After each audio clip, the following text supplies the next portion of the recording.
Today on the podcast, we're going to be looking at some ideas about how to test your products before you roll it out to the general market. Again, I repeat, today we're going to be looking at how to test your product and make sure that it is fit for consumption, that everybody can use it. So, test it before you roll it out. Now, the reason why is because I made a prior episode. Let me see. Okay, as at the date of this recording, I think I made it sometime last week, and it was an episode where I was talking to people in the tech space in Nigeria, people who are rolling out tech products, about how you should first come up with a prototype or come up with an MVP. That's a minimum viable product.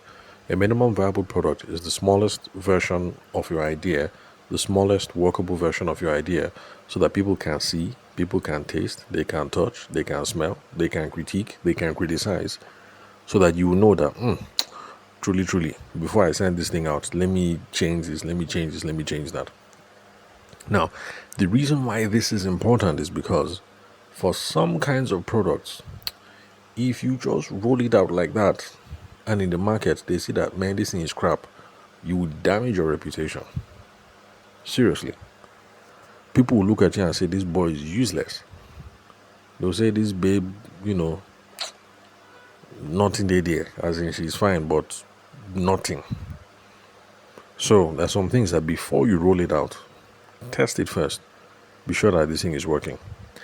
And in that podcast episode, what I said is this, for those of you who are in the tech space, because in the tech space, you do your in-house testing first. You create your app, you check it yourself to be sure that the thing works. You will give one or two of your friends who are coders, you test it, you say, correct. I've designed something that is great. You now go and start trying to collect big money from people. So what I said in that first episode was this, that look, because the person in that particular episode, the person, his target was schools. I told him, look, this is what you do. First of all, you go and approach some schools. You say, look, you know what? We're launching this thing and we're doing it in beta mode. So you guys can do it for free or for a small fee. And we're going to limit it to, 150 students per class. And we're going to limit it to, 30 days, 15 days, 45 days, whatever. But the whole point was this. You have created your app. You've created your website. You've created your product. In-house, you don't test them. You can see that it works. But how do you know that the moment you unleash 150 students on it, how do you know that thing will not break down? Right now, you don't know. So, do beta launch first. Stress test this thing. Know the limits of this thing. Iron out all the rings. The bugs that are there, debug them. The problem that is there, fix them. It is then you can now say, oh, you know what? We've rolled out this product, meets so and so standard, this, that. We can guarantee you that, oh yeah, pay me millions. Then you can confidently tell somebody, pay me millions, because you know that this thing works. You can't know that if all you've been doing is in-house testing. So the reason why I'm making today's episode is this. There's a listener of the show, Ilem. Thank you very much for commenting on the podcast. By the way, I thought comments were supposed to disappear on the 3rd of September. And this is currently the 14th of September. And I'm surprised that some people can still comment on Spotify. Now, the problem is this. I can see your comments. But unlike before, I can't respond to your comments. I can't reply on Spotify. So for those of you who see the commenting options available on Spotify, keep on commenting. What I'll do is I'll just come up here and then I'll make an audio response, since I can't type and respond to you guys in the past like I did. But just so you know, what Spotify told us, we podcasters, at least in Nigeria, was that commenting on Spotify is going away on September 3rd. Of course, that time don't pass. So I give my phone number in every episode. If you'd love to connect, questions, comments, queries, the phone number is 080-6466-2140. Send a text message, send a WhatsApp message. I'll always respond. And then, of course, YouTube. That one's still there. You can comment there, and I will see them. So, Ilem, thank you very much for commenting. Now, Ilem says that he's a fan or she, I'm not sure, because the only Ilems I know are Ilemona. So, and the only Ilemona I know is a guy. So that's why I'm assuming is, Ilem is a guy. So he says he's a fan of in-house testing. And of course, you're a fan of in-house testing. Believe me, everybody's a fan of in-house testing because in-house testing is fun and in-house testing always works. I come with an idea and I go and talk to my brother, and my brother says, that's a good idea, good idea. I talk to my wife will say, oh, it's a good idea, good idea. I'll talk to Momsy will be like, wonderful idea, my son, you're very, very smart. That's in-house testing now. Abi, it always works. It's when you now go outside and you jam people in the field, you now know that, okay, I didn't quite think of this aspect. Or I didn't quite think of that aspect. So trust me, Ilem, everybody loves in-house testing. Everyone. It's easy. It's good. It shows that your idea works. The problem with in-house testing is it doesn't help you stress test your thing. Stress test just means under what conditions will this thing break down? How strong is this thing? What is the limit that we can push this thing to? You need to do that. It's not just for engineers who are building bridges to stress test and see that, okay, what is the maximum load before this bridge breaks? Or people who make cars. Now, what are the maximum conditions under which this car will not fall apart? It is for those of us too who are doing businesses and our business is not a matter of life and death. We still need to test. So for that guy who is doing an app in the education space, you need to know what is the limit. Can you handle 150 customers confidently? Nothing there happen. But if you try to upload 950 customers, is that when the thing will break down? Or is it that at 950 students on the app, the thing will function fine? But the moment you hit 1,223, the thing will start to break down. You need to know. For some things, it's the other way around. That if you load up 900 users, the thing will work fine. But then if it drops below 26 users, the thing will go to begin fumble. So you need to know, those of you in the tech space, in-house testing is not going to tell you these things.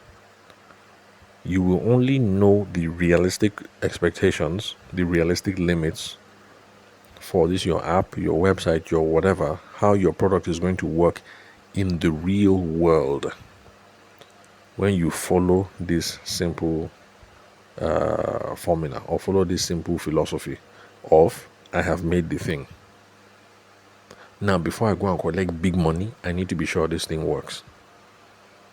If I leave it to my own simple tests and the tests of my friends and my family and my professional colleagues, of course we will say the thing works.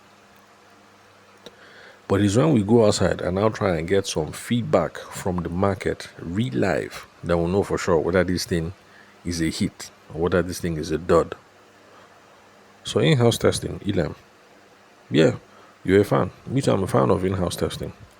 I've just found that by the time I go outside and my ideas receive real world contact, 1-2-1-2, by the time customers give me buzz, I'll now know that, okay, this thing, I didn't really think this thing too well. Now, let me give you an example. Let me use my photography days so you see that it applies any which way. So early on now, when I started taking photos in Scotland, I was a genius, Abby. I was a whiz. I was an artist. I got skills, Abby. I show up with a camera. I'm taking pictures of my children. It's all good. Pictures of my girlfriend. It's all good. My brother and his children. It's all good. Birthday party. You know how students are celebrating party. I just come with my camera like, hey, Taveshima don't show. It's all good. I was a star. I was a superstar. That one is in-house testing. I want to do this photography thing, so I do in-house testing. My girlfriend, my brother's wife, my brother's children, my friends, people in the same dorm, people in my class, that's in-house testing. Everybody says, you're a correct guy, the thing works. Abi, until I go back to Nigeria. And then I say, let me try my hand one time, just one small time. My cousin's wedding. This is not a full playing client. This one is my cousin. That is when my eyes were opened.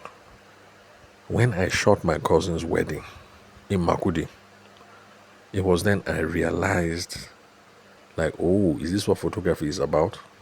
First of all, we drive to Makudi. We drive down. It's not that long anyway, it's just a 4-hour drive. We drive down. Trust me, as a wedding photographer, you will be driving plenty. At least until you make good money and then you can hire a driver or buy a bus. But in the beginning, it's plenty of driving. So you're in Lagos, you start off in Lagos. Somebody's paying you good money. This thing is in Akure. How you get to Akure? It's driving. So anyway, drive down to Makudi. Then, timelines and expectations. People want to know what, when, how. You know, when I was shooting just casual, girlfriend, brother's wife, kids, friends, that kind of thing. Nobody has given you money, so they leave it to you. It's on your own schedule. So when you're done, you're done. Nobody go distress you anyhow. But my cousin's wedding, people are not asking you a question. The in-laws are asking you, like, oh, when will the photos be ready? Like, listen, I'm doing it for free now. Why do people are giving me expectations, asking me questions? So, just shooting my cousin's wedding, real world contact, real life contact. People giving you basbos. What is the timeline? What are we expecting? What are you delivering? When are you delivering? That was my first glimpse into the world of professional photography. What is demanded of a professional photographer? And mind you, like I said, that was even my cousin. That was not even total stranger. So you see the difference between in-house testing. You just try it out yourself. You ask your close colleagues. You ask your close friends. How far with this thing? Does this thing work? What do you think? Is it looking good? In-house testing is sweet. And in-house testing always works. By the time you receive small basbos from the market, you will know that, okay, I didn't quite think of this. I didn't quite think of that. I need to recalibrate this. I need to set expectations here differently.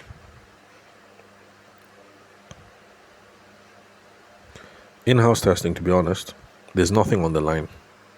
So in-house testing is very smooth, very fun. Go and face the real world small. Like I said, whether for free or for a fee. This one was my cousin. I was doing this thing for free. But he opened up my eyes like, okay, when I start doing this thing and when I start collecting money, these are the things I need to look forward to. These are the things that I need to plan for. These are the questions that I need to have answers ready for. This is how I should organize my workflow or change my workflow or change this or do this. So, Ilem, I agree with you. You're a fan of in-house testing. Yes, I'm a fan of in-house testing too. In-house testing is fun. But real world scenarios are not always fun. And that is the point of doing this sort of thing, of coming up with MVP first, or coming up with prototype first, and then testing it in the real world before you collect money. Because some of you, and see, we're on LinkedIn, so let's not, and we're on blogs now, we're on social media, let's not pretend that these things, it happens all the time. Every month we're hearing it. So and so went to go and raise 10 million US dollars for this idea. Next thing, in 6 months, you will hear so and so startup winding down, returning $2 million to investors. We see this thing all the time. And then in your mind, you're wondering, isn't all these people that raised 10 million in January? June, July, already they are winding up, they're only returning 2 million. $8 million. Where did that thing go?